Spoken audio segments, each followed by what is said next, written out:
कर्मों का फल। एक दिन एक अमीर आदमी भगवान शिव के दर्शन करने के लिए मंदिर में गया। इस अमीर आदमी ने बहुत ही महंगे जूते पहन रखे थे और उसने ऐसा भी सुना था कि इस मंदिर में अक्सर चोरी होती रहती है। इस वजह से उसका मन नहीं हुआ कि वह अपने कीमती जूते वहां बाहर छोड़कर चला जाए। जूते पहनकर वह मंदिर में नहीं जा सकता था और उसे ऐसे ही बाहर छोड़कर वह जाना नहीं चाहता था। अब वह करे तो क्या करे? वह बड़ी दुविधा में पड़ गया था। थोड़ी देर सोचने के बाद उस अमीर आदमी ने मंदिर के बाहर बैठे एक भिखारी से बात की। अमीर आदमी ने उस भिखारी को अपने जूते संभालने के लिए दे दिए। भिखारी भी उसके जूते संभालने के लिए राजी हो गया। फिर वो अमीर आदमी अंदर मंदिर में पूजा करने के लिए चला गया।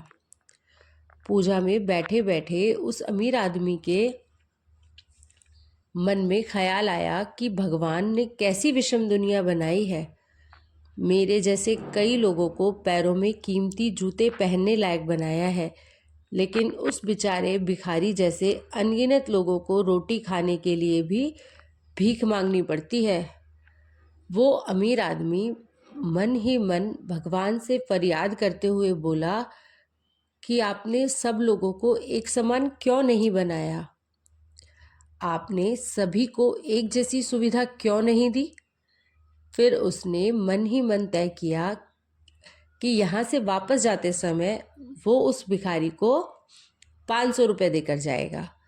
पूजा खत्म होने के बाद जब अमीर आदमी बाहर आया तो ना तो उसे अपने जूते दिखाई दिए और ना ही उसे वो भिखारी दिखाई दिया। उस अमीर आदमी को लगा कि भिखारी किसी काम से कहीं बाहर गया होगा, इसलिए थोड़ी देर तक उसने वहीं खड़े रहकर भिखारी का इंतज़ार किया।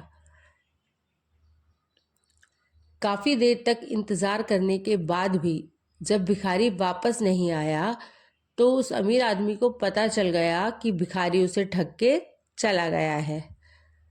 दुखी होकर अमीर आदमी नंगे पैर ही अपने घर की तरफ चल पड़ा।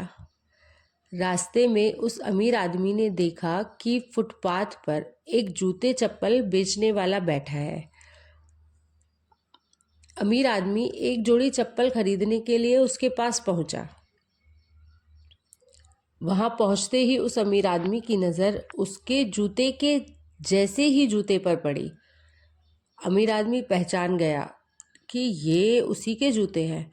पूछने पर बेचने वाले ने पहले मना किया, लेकिन बार बार पूछने पर और दबाव देने पर उसने माना कि यह जूते उसे एक भिखारी ने 500 रुपये में बेचकर गया है। अब वह अमीर आदमी बिना चप्पल खरीदे मुस्कुराते हुए वहां से अपने घर की तरफ नंगे पैर ही चला गया। उसे भगवान से की गई अपनी फरियाद का जवाब मिल चुका था। उसे समझ में आ गया था कि जब तक लोगों के कर्म एक जैसे नहीं होते तब तक सब एक समान नहीं हो सकते। भगवान ने उस भिखारी के तकदीर में 500 रुपये लिखे ही थे, लेकिन कैसे कर्म करके उन्हें लेना है यह उस भिखारी के हाथ में था। अगर वह चोरी ना भी करता फिर भी उसे 500 रुपये मिलने ही वाले थे। शायद उसके ऐसे ही बुरे कर्मों की वजह से आज वो एक भिखारी था। Please subscribe and share.